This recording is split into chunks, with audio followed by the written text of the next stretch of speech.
ऐसा युद्ध जो ना कभी किसी ने पढ़ा और ना ही सुना होगा, जिसमें 28,000 की फौज का सामना महज 500 लोगों की फौज के साथ हुआ था, जिसमें जीत हुई थी उन 500 सूरवीरों की, जिसे भीमा कोरेगांव के युद्ध के नाम से जाना जाता है।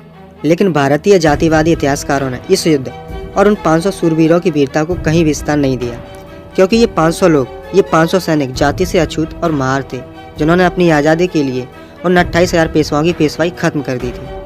आइए जानते हैं 500 महार सैनिक और भीमा कोरेगांव के इतिहास के बारे में।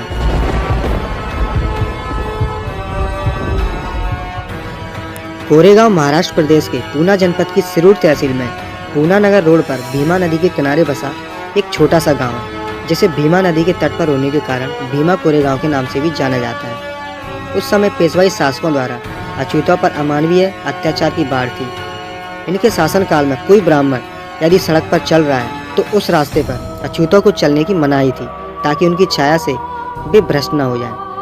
अछूतों की अपनी कलाई में, अपने गले में निशानी के तौर पर काले धागे को बांधना पड़ता था, ताकि भूलकर भी कोई हिंदू उन्हें छू न सके। उन्हें आदेश था कि वे अपनी कमर में झाड़ू बांधें, ताकि चलने से भूमि पर उनके निशान न रह जाएं और ब्राह्मण उन पथ पर चलने से अपवित्र न हो जाए। उन्हें गले में हांडी टांगनी पड़ती थी, ताकि अगर उन्हें थूकना हो तो वो जमीन पर न थूक कर उस हांडी में थूकें, ताकि उनके थूक पर किसी हिंदू या ब्राह्मण का पांव न पड़ जाए और वह अपवित्र न हो जाए। पेशवाओं के इन घोर अत्याचार और शोषण के कारण उन महारों और अछूतों के अंदर ही अंदर असंतोष व्याप्त था।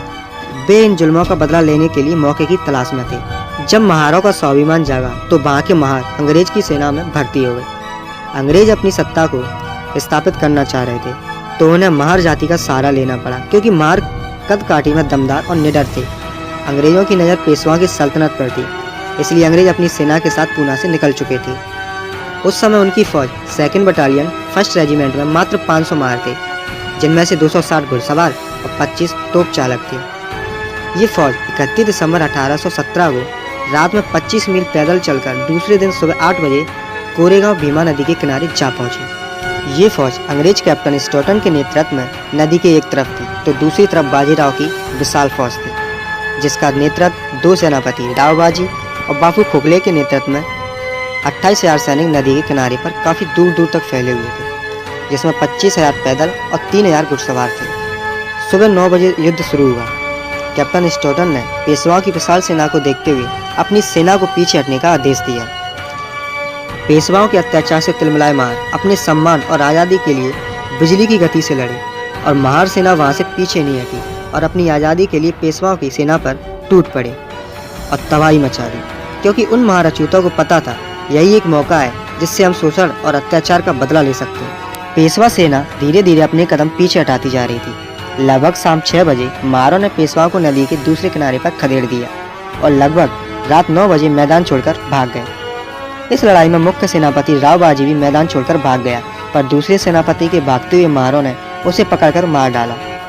इस प्रकार लड़ाई एक दिन और एक रात लगभग 9:30 बजे लगातार 12 घंटे लड़ी गई, जिसमें महारों ने अपनी शूरता और वीरता का परिचय देकर विजय हासिल की।